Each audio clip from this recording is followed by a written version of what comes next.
Coming up next on Arizona Horizon, it's the Journalists Roundtable. We'll look at the week's top stories, including a scathing Auditor General's report on the state's education voucher system. The Journalists Roundtable is next on Arizona Horizon. Arizona Horizon is made possible by contributions from the Friends of Arizona PBS, members of your public television station.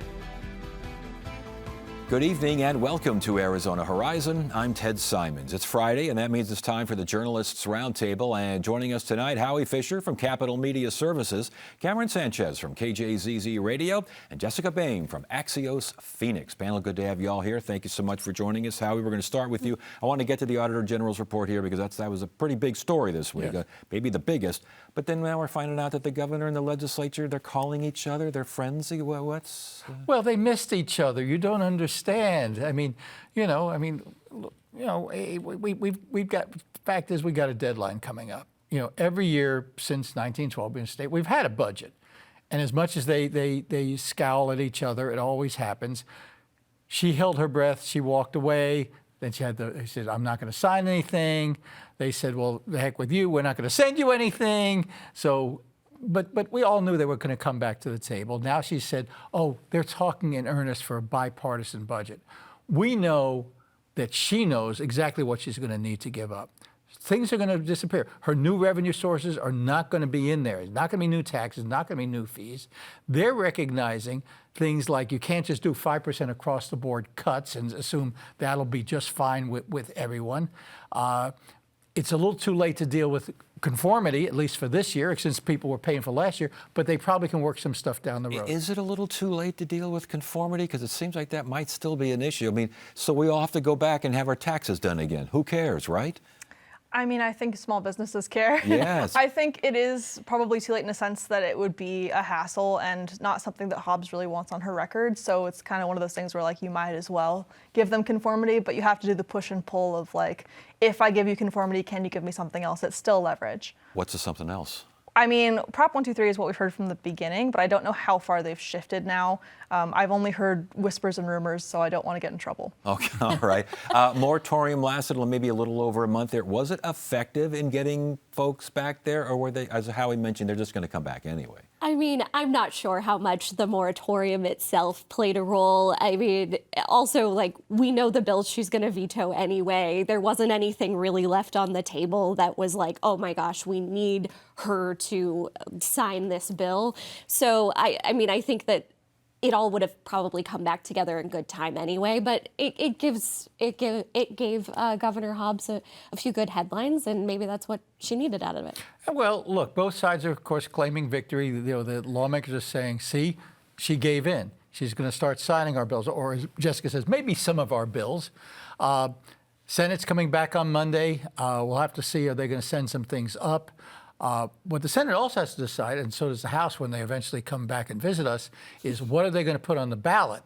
Now, that doesn't require anything going through the governor, but they have to decide how many different issues they want to send to voters, because the more that's on the ballot, the harder it is to get anything passed. Plus, they're facing initiatives on things like vouchers, on things like voting rights. Yeah, and real quickly, as far as what Cameron mentioned, Prop 123, is that still in play to get that out there? I think that they'd like to. I think the tricky part becomes you'd have to roll over Jake Hoffman's corpse, because he basically said it'll be over his dead body that we do 1, 2, 3, and that the governor gets credit for it.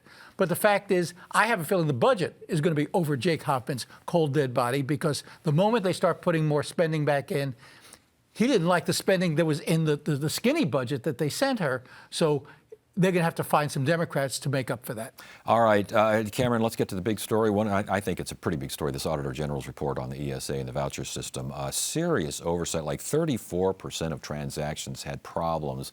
How much of it was that an earthquake? Was it a tremor? What was that? I think it's a bit of a quake because of the response from House Speaker Steve Montenegro, who was actually yes, this is something we need to look at. And the Auditor General is in the unique position of being someone who is actually respected and liked at the legislature, which is amazing, by both sides. So the state auditor general's office has the job of going out and doing what they're asked to by lawmakers. They make reports on state agencies, on school districts. They come back, they present their findings, and they're really kind of like an apolitical group. So they're trusted, and when they say there's issues, I think lawmakers are more inclined to believe it coming from them. Issues to the tune of mispayments, unallowable expenses, overpayments. I mean, goodness gracious, Jed, that's a lot of stuff in here. Yeah, and I think what was interesting about this report, or maybe consequential about this report, is like we've heard these stories, and there have been like smaller or more partisan reviews of ESA spending, but this is, as Cameron said, from a respected place, and it provided pretty significant and clear like numbers and guidance of how much potential misspending is going on. And I think you're always going to hear like, oh, it's a really small number of the total people who use this. Well, that small number is going to be what people remember. Mm-hmm. But part of the other issue is, number one, they didn't say 34% of the funds were misspent. A lot of it was, we don't have the documentation. That doesn't mean it was misspent. It just meant that somebody didn't follow up. But they did note there was misspending, there was overpayment, there were unallowable expenses. I mean, that's in the report. No question about that. What's important, and to a certain extent, what Speaker Montenegro was saying, is they recognize there are already two measures that are going to go on the ballot dealing with vouchers. One by the education groups and the Save Our Schools and such, which puts in a cap on income. But both of them actually have a whole list of things you can't buy, which comes back to a lot of what's going on here. Want some better oversight. And I think what the Speaker is beginning to recognize is something that the legislature should have recognized years ago. To the extent that people don't trust the money being spent, don't trust the oversight, vouchers are in trouble. And again, $654 million of transactions automatically processed, also not reviewed, like half a million high-risk transactions. You're talking maybe 100. And again, not all may be wrong, but they're not even being reviewed. Yeah, and that sort of speaks to what we've heard from Horn, but to a much greater degree, that they have a backlog, which is like an avalanche, that they just don't have the capacity to deal with. At least that's what his office has said for why this is the case. They said, we don't have enough time, we don't have enough staff, we don't have enough funding for all of these requests and purchases that are coming in, and it's not sustainable. Howie mentioned the initiative drives here. The impact of a report like this and headlines like these on those drives. I mean, it's significant. If both of them make the ballot, which it appears they may, people are going to maybe be confused, but they're probably going to be thinking about this report and realizing and bringing that information to the ballot. And I think that, again, this is like coming from a place that's not partisan, that is like a respected agency, and that is going to provide even more, sway. But we also know that these are not extremely popular among people who don't use them. So would the outcome have been the same anyway? Maybe, but this is certainly ammunition. And of course, the fallout, we'll talk about this more in terms of what happened in the studio earlier this week, is how does this affect Tom Horn? He has been a big defender, but he also insists, as Cameron says, well, I don't have the ability to go through expenses, which is why they decide anything under $2,000, we'll let it go through, and then we'll catch up with it later. Now, part of the other interesting part is that Kimberly Yu, the state treasurer who's running against him, originally said, well, he doesn't even have the power to turn down anything, and she's gone even deeper into the, we're all supportive of vouchers camp. I don't know that that's going to suit either of them well when it comes to the general election. And Cameron, let's talk about this, our candidates in conversation. We had Superintendent Horn and Kimberly Yee. It got very nasty very fast. Yes, that's kind of what we all expected it, and ESAs was definitely one of those juicy morsels to fight over. And I think Yee was kind of saying both things. She was like, no, I would never approve anything incorrect like a Rolex watch, but also you don't have the authority to do what you're doing by disapproving. And he was kind of saying, well, you can't have it both ways. And she was like, yes, I can, and you're the worst. So I enjoyed that conversation that I'm not going to call a debate because we're not supposed to. Yeah, it's a candidates in conversation. Sorry, the candidates in conversation. And they also got into it on a few other things like DEI and everything else. Basically, Kimberly Yee just said, she said Horn's mismanagement, places in chaos. He doesn't know what he's doing. He can't handle it. I mean, she came out with both barrels blazing. Yeah, she was ready to go. She knew what she wanted to do, and she tried to accomplish that. I think what I always kind of find funny about these conversations, especially for a position like this, is like a lot of the main points of what people care about as it relates to education, the superintendent of public instruction has absolutely nothing to do with and can't control. But like during a campaign, people are just gonna throw whatever they can and see what sticks. Well, and among the things being thrown were Tom Horn's past legal problems, and at which he responded that Kimberly Yee does not have the intellect to deal with education issues. This was a schoolyard brawl here, Of course it was, and you see, it became one of those yes but things. In other words, well, maybe I have this much spending problem, but the Auditor General found that she had $68 million that she couldn't find. Of course, she said, well, it's a much bigger pile because she's dealing with the state's assets. No, but your point is correct. Yes, there is some leadership of the state in terms of reading scores and math scores. A lot of that, though, is the State Board of Education, of which the state school superintendent is only one person.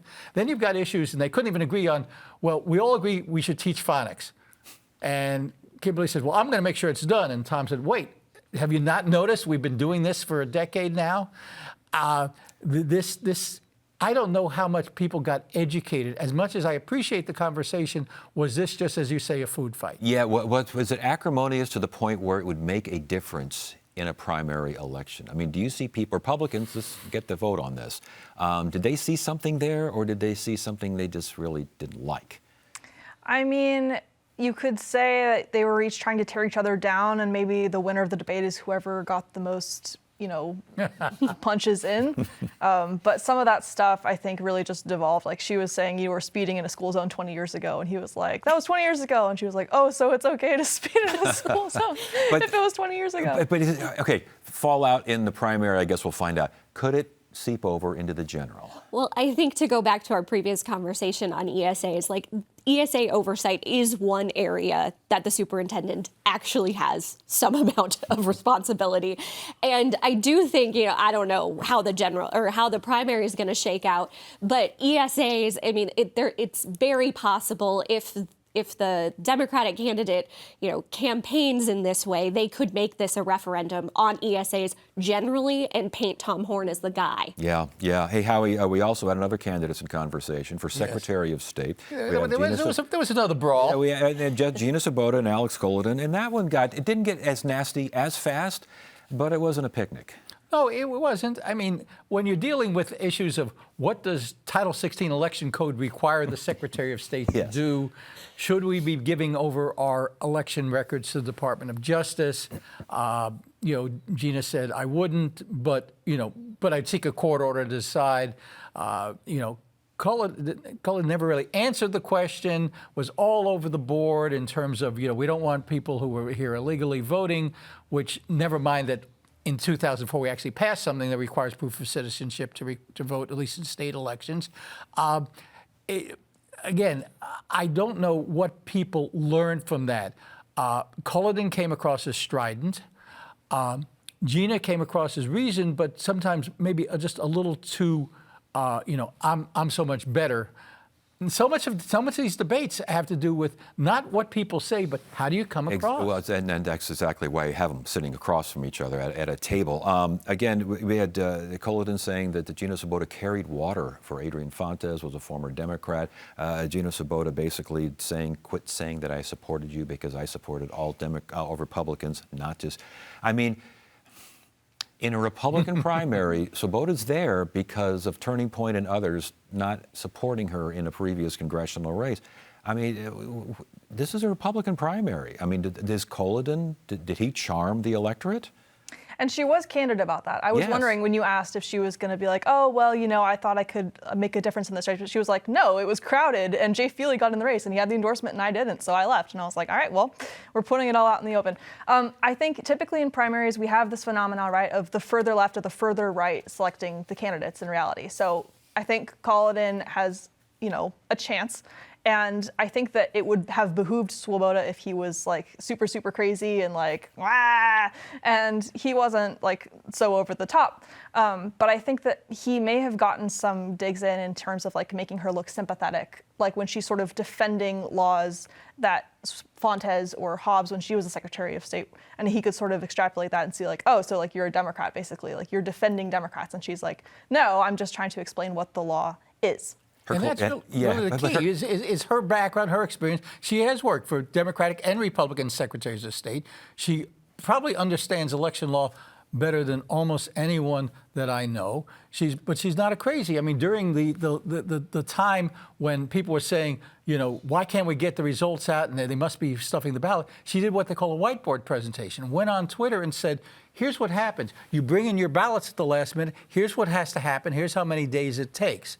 Now, they did get in some shots at each other. I think that one of them was her saying, look, to talk to Republicans, you nominate Culloden, he loses. Well, I was going to mention that. I mean, her closing statement was, who do you think has a better chance to beat Adrian Fontes? Well, that's exactly right. And like, again, with the candor that she really did have at a couple of moments during that conversation, I think that is her argument. And that is what she's trying to convince Republicans that, like, do we want to do the same thing we've been doing where we nominate the person the furthest to the right and they cannot beat the Democrat.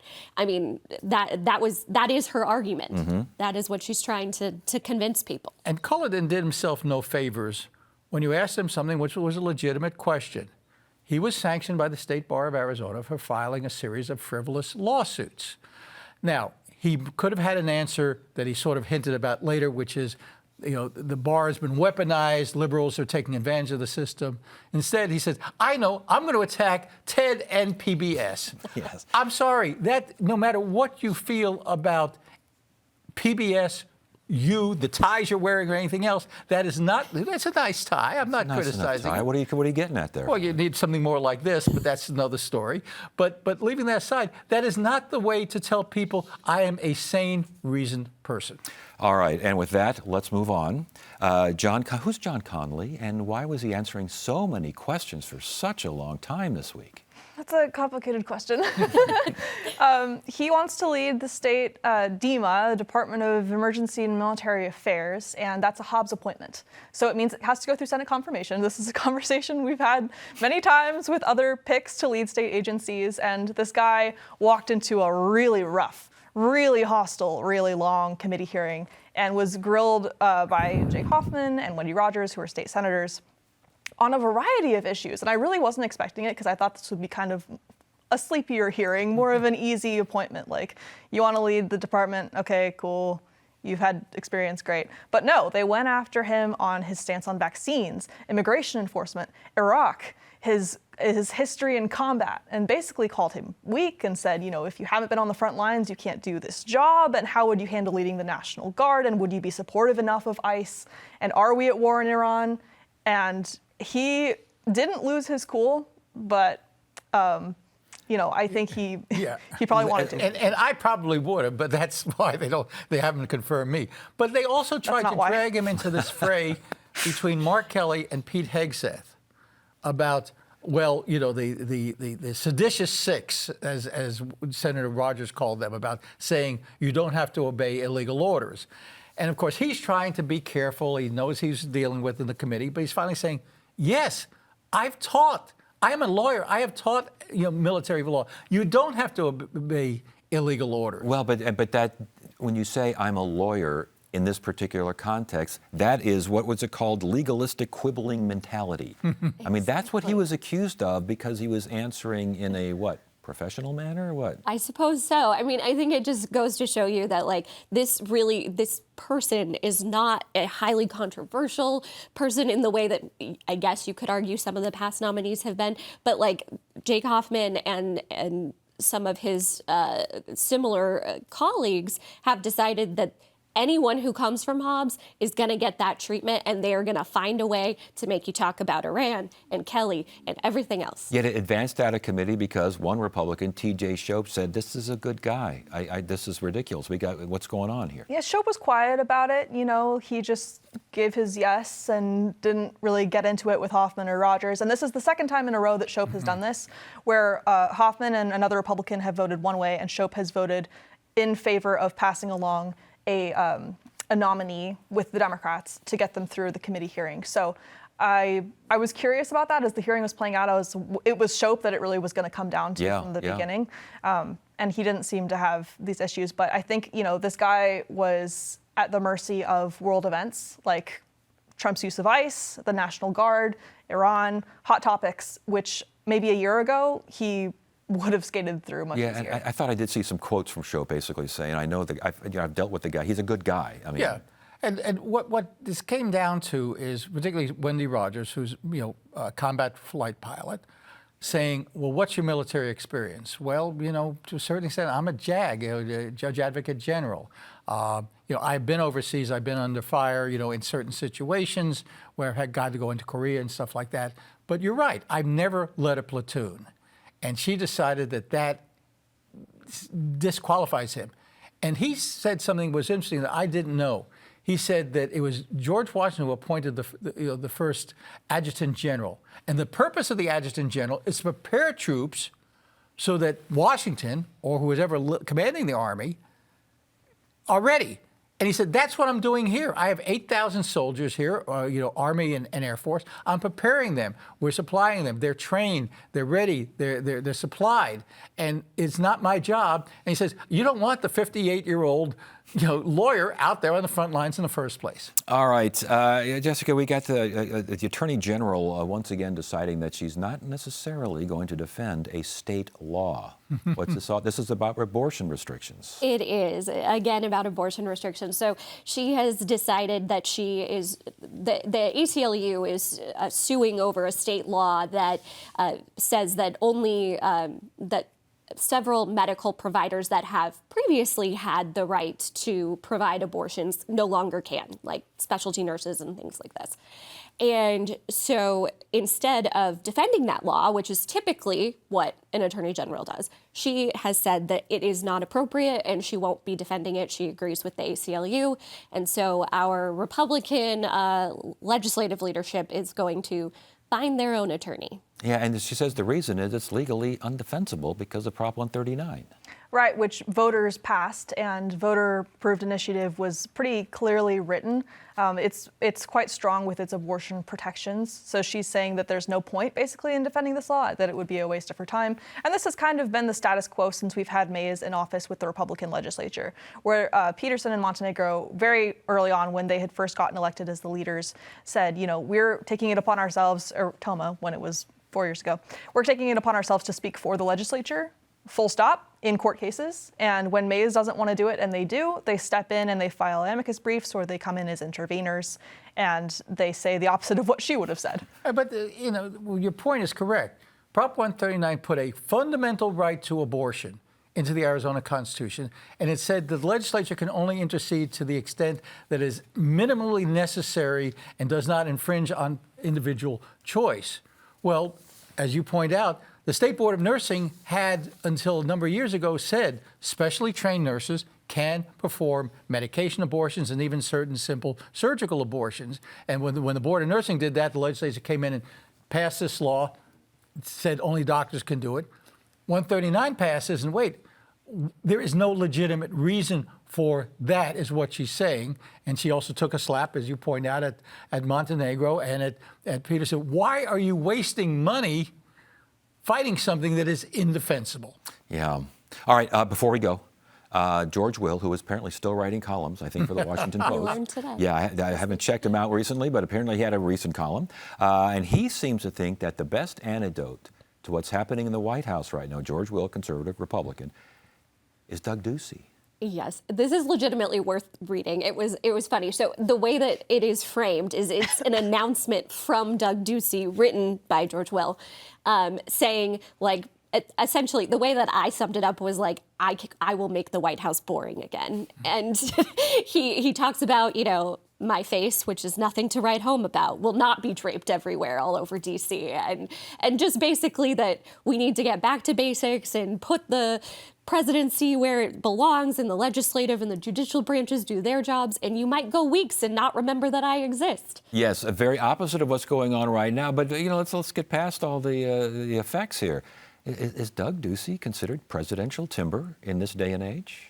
You know how if you get a Rolex, it depreciates as soon as it leaves the store? Yes. The thing about Doug Ducey is, no, I'm not being that mean. I'm just saying that he hasn't been in office for a while, so he's not really like in the front of the public's mind, and even Arizona, much less the national atmosphere. So that makes me think, no, I think on paper what he's saying makes sense, that he, as a president, would be a very different alternative to Trump and maybe have more bipartisan support. Ducey was able to win re-election.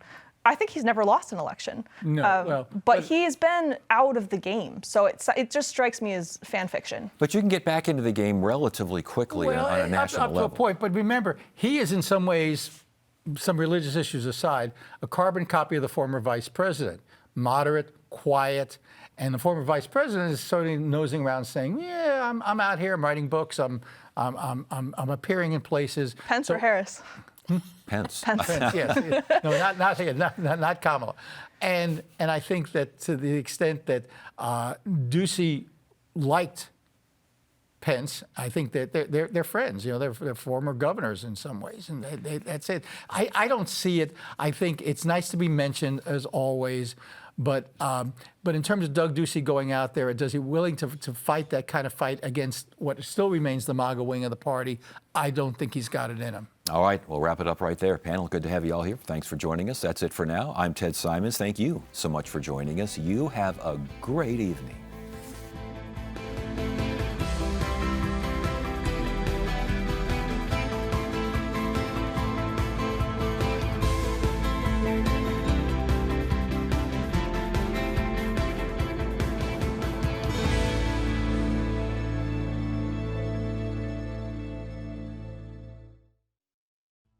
I like to think that at Arizona Horizon we are unique in the way that we present information, public policy, sometimes news, these sorts of things, because we have conversations, and I don't want conversations that